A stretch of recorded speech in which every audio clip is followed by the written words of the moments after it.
What is up, everybody? It's me, Anthony, here to talk to you guys about another TV series, and this time we're going to be looking at the new Apple TV Plus original, Constellation. So if you're new to this channel, be sure to subscribe to this because we're going to be talking about everything Constellation for the remainder of this season, and I hope that it's going to be a fun time. But if the first episode is any indication, then we're in for something pretty crazy. So as far as the format of these videos, I'm going to give you my recap, then I'm going to give you my review of the episode, then we're going to go into some theories. Now, the reason why I'm doing this is because it just kind of catched on the last couple of series videos that I did. So without further ado, let's get into the recap of episode 1 of Constellation. The episode starts with Jo driving in the snow with her daughter Alice in the Norwegian countryside. They soon arrive in a cabin, and Alice seems a bit standoffish towards her mother Jo, indicating that something has happened prior. We'll get into my thoughts of what I think kind of happened between Jo and Alice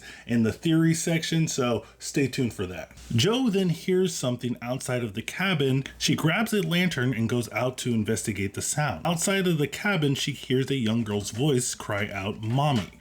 We then flash back 5 weeks earlier in Cologne, Germany, where Alice is trying to FaceTime Jo on the International Space Station. Jo floats through the station, showing off everything inside and interacting with her crewmates. We are then introduced to commander of the station, Paul Lancaster, who is working on a device that can locate a new state of matter. Suddenly, something hits the space station, causing Alice's FaceTime connection to be severed. In the chaos, Jo saves one of her crewmates from a fire, and the two regroup with 2 other crewmates. The crew then starts to figure out what has happened and tries to figure out where Commander Lancaster is. Jo and Audrey find Lancaster and see that his arm is pinned between 2 crates. Back on Earth, Henry Caldera and his scientists discover that the experiment that Captain Lancaster was doing worked. Henry says that they can't abandon this mission and says that whatever is wrong at the space station can be fixed. So, I'm not gonna like this guy, am I? Jo goes outside of the space station to investigate the damage and locates the point of contact. She discovers a dead female USSR astronaut in an orange suit. Jo and the rest of the crew learn that one of them will have to stay behind and try to repair the space station while the rest evacuate in an escape pod. Jo then volunteers to stay behind and tells Ilya to take the rest of the crew to safety. While waiting for sunrise, Jo draws the dead astronaut that she saw outside of the space station and sends an email to Irene. Jo starts repairing the space station, but once she sees the extent of the damage, she realizes that it might take longer than she expected. Back on Earth, Henry pleads with Irene to tell Jo to bring back the device that Paul was working on. Irene says that she told the crew to leave the machine behind because she believes that it might be the cause of the damage. Henry says that they need the device and that it could make a difference to him, to her, and to his brother. So the plot thickens. In the end, Irene sends in a retrieval plan to Jo. As soon as Jo's family arrives at headquarters on Earth,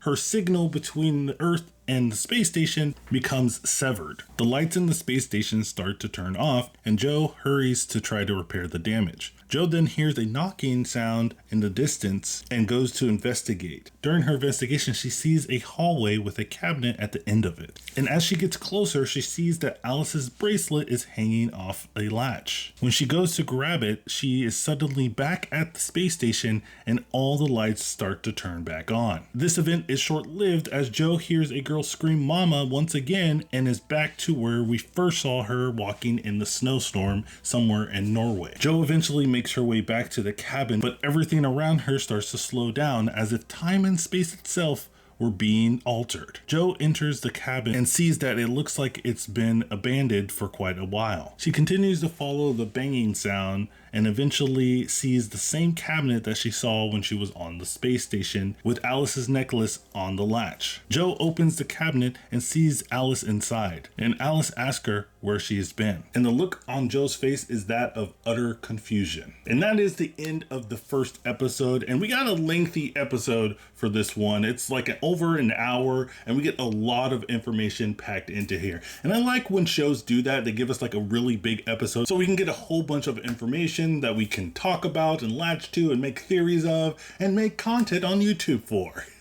Gotta love it. But I really think that this is a good first episode. We get a lot of mystery and suspense, which I like in my sci-fi dramas. But the one thing that I like about the show so far, and I appreciate, is that when you deal with time travel and like just time in general, it gets kind of weird and fishy and troublesome sometimes when you're trying to portray that to the general audience.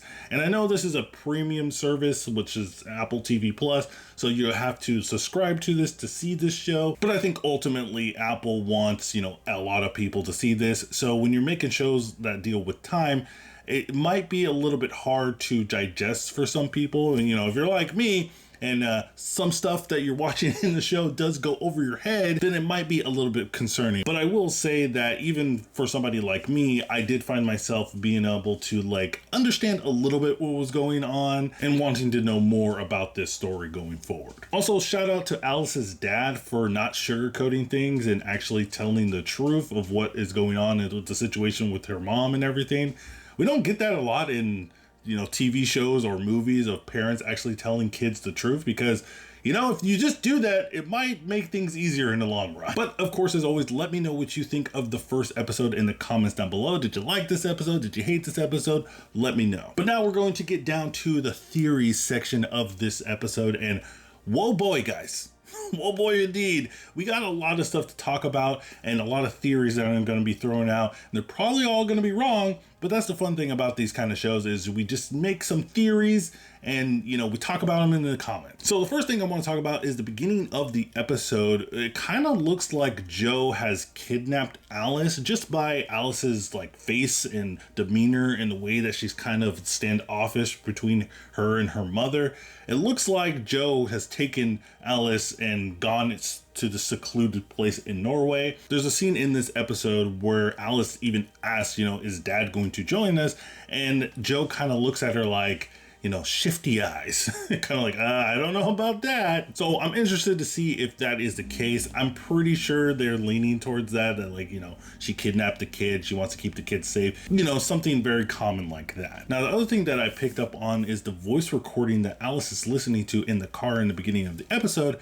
I think that is the Russian space. I think that is the dead astronaut that she saw in the space station. I think that's a recording of her talking about something that happened in the space station back in her time. And I had to go back and rewind and listen to what she was talking about over and over. And it looks like an event similar to what happened to Joe on her space station happened to that astronaut while she was on her space station. So that's something to keep an eye on, but let me know what you think about that aspect in the comments. And we have to talk about this because this one I almost missed, but we have to talk about Henry's reflection while he was walking down the hallway. I mean, this is weird because like I said, I almost missed this. But when I was rewatching the episode, I saw that this thing popped up and I was like, what the heck is this? And I'm going to be playing this clip while I'm talking about this, so hopefully you can see what I am talking about.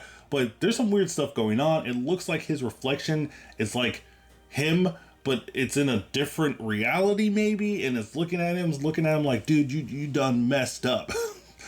You're making mistakes. I can't believe that's me in the past or in the future. Something like that. I don't know what's going on here, but hey, maybe you guys are smarter than me and know what is going on or have some ideas of what's going on. And you just gotta let me know what you think in the comments down below. This one might lead to nothing and it might just be a coincidence, but Paul Lancaster's daughter, Wendy, says to Alice that she had a nightmare before the passing of her dad. So was that nightmare of her seeing her father's dead body? Can Wendy tell the future? That's something I want to know too. This one isn't really a theory, but it's just kind of something that I noticed, and I think that everybody can come to the conclusion of this, is that Irene, when she hears that Joe's description of what astronaut that she saw, the USSR astronaut, the female astronaut, you can see on her face, on Irene's face, that she knows what's going on, and she probably has some connection with that. Her and Henry seem like they have some connection with that dead astronaut, and I'm interested to see what that is. And speaking of Henry and Irene, they are chugging the same pills, and it's kind of weird because I don't know if that pill is something that keeps them in their reality. And that kind of goes back to the reflection that we saw of Henry. Maybe it's something that will keep them in this reality so they can not jump around as much. That's what I'm thinking. We also had some little things here and there that happen with like Alice's necklace. Maybe that's some kind of like point of contact that Jo will have that will allow her to, you know, jump to certain places in time. And also just the time speeding up. There's a scene in there where Jo is sitting waiting for like 45 minutes to pass so she can go out and repair the space station. And during that time on her little timer, the time speeds up like really fast. And they kind of just like don't talk about it after that. Like Jo's looking at it like, what the hell's happening? And then she doesn't even care about it afterwards. But that's something to think about. I mean, we're definitely dealing with time here, so it's showing that it's speeding up. I don't know if the amount of time that it's sped up has any indication to what's going to happen in the future, but hey, that's what these theories sections are for. But of course, guys, let me know what your theories are in the comments down below. What do you think of my theories? What's with the whole Henry reflection thing? That thing's kind of weird. That's kind of weirded me out. What do you guys think about the connection between Irene and Henry and the dead astronaut? Let me know in the comments down below. But as always, guys, thank you so much for checking out this channel. Don't forget to like and subscribe if you want some more Constellation news.